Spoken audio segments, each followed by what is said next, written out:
Beech, it's back to league matters, and I suppose it's nice to take last week's win, obviously, into tomorrow. Well, yeah, we've had a bit of a wait, haven't we, in terms of the league.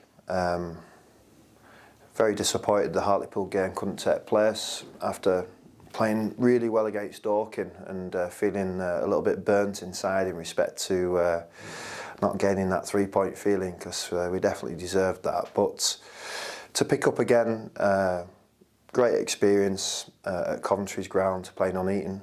They did great in respect to working together with a local club. I don't know how that happened, but well done to both Coventry and Nuneaton for that, to get the game on. And then we obviously changed the team a little bit, but they were very competitive, excellent, Nuneaton, but they give us a test. But yeah, very pleased to come through it, and it was good to see some of the players get an opportunity. And you know, they took us to the wire, and it was really good to see our nerve in that in respect to the penalties. They were excellent, and Nuneaton's were, to be fair. Like you said, it was a good test, and it was a cup tie that pretty much had everything. But what were the things that you liked the most that you saw from your side in there? Well, the great start we made, 20-25 minutes, really good. There's things we can learn from in every game. We stepped off a little bit, and it sounds a little condescending. It's not meant that way. It's our own fault for stop doing what we were doing very, very well. And in that moment, you know, Nuneaton grew a little bit. Yeah, we demanded at half time that we come out and start the second half like we started the first, but carrying on the traits that look after good football and good things. But we concede within, I don't know, 4 or 5 seconds. So yeah, I was a little bit disappointed. I had to change the team for the impetus, because I wanted to try and save them players and give them a rest. But their attitudes coming on the pitch excelled our performance. We scored 2 great goals, full-back to full-back, back across goal, great volley from Conor Barrett, half volley. And of course Luke coming on and playing on the left, you know, allowed Dan Ormerod to play 90 minutes in the first team. He hit the post, Dan, but Luke came on the inside and whacked it right into the bottom corner. So he's in great form, Luke. And so are the lads in general. So really looking forward to tomorrow's challenge.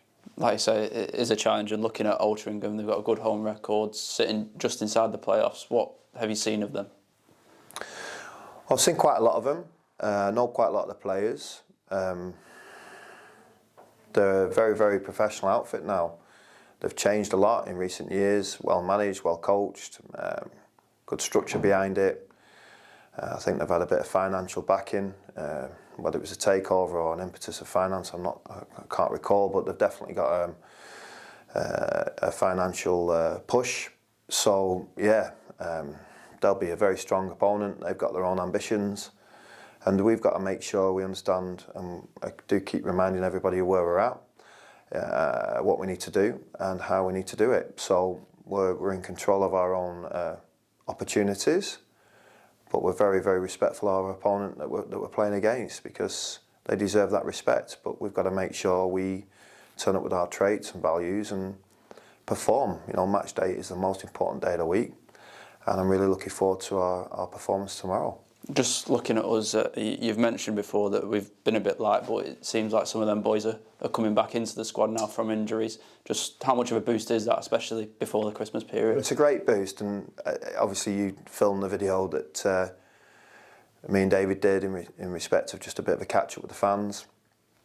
And he did mention our size of squad, but you know, obviously we've lost or benefited, depends how you want to look at it, in respect of a couple of lads leaving. The club's been compensated financially for that, and it was the right thing, the right time for the right things. It enables growth. We're actively seeking people to support and players to support our current situation. But yeah, the squad isn't quite as big as what people think it may be. And when you get a couple of suspensions and injuries, it soon gets reduced. So we're actually seeking people and players that can support our current challenge. And I have no doubt in the next day or two, things will be starting to happen in respect of that. So I'm really looking forward to that support, but I'm also very respectful of what we've done really well in this period, because we have been fast, we have created lots of chances, we have scored lots of goals, we have reduced goals conceded. We've got areas to learn from in respect to seeing out games and getting more for them efforts, because we deserve it. But if you don't see it out, you could argue you don't deserve it. So learn from that and move forwards. The Christmas period seems literally just around the corner. Do you see it as an important period with the number of points that are available? Every game's important. Obviously, we get the opportunity to play Rochdale back-to-back. So it's important that you do your best in that period, of course. But until you get there, there's a couple of games. So, we've got to make sure that we're right on point before we get there. So, yeah, every game's really, really important, whether you're at the top or the bottom of a league. They're vital. It's the most important day of the week for any football player. So you've got to make sure you're at your best on a match day. We mentioned the interview that you did with David this week, and he mentioned that there's free coach travel for under-21s, and I suppose for you to have that backing with the extra people going, it's good, I imagine. Yeah, there'll be a few lads shaving, won't they, and try to look like they're a little bit younger and suddenly borrow the younger brother's passport. But yeah, he's put that on, which is fair play to him. Of course, any extra backing and support and anything that way, it'd be daft not to sort of accept. And I think it's something we've all got to be mindful of. We have improved, but we need to keep growing and improving, and that's both on and off the pitch. And we need to progress that. And it'd be great that we can have extra support, but we've got to all do it together. It's not my way. It's our way. It's a team. It's a culture and environment that you have to grow. The players are fully inclusive in it, but we'll add a few more bodies to that, and it looks like we've got a few more voices on Saturday adding to that.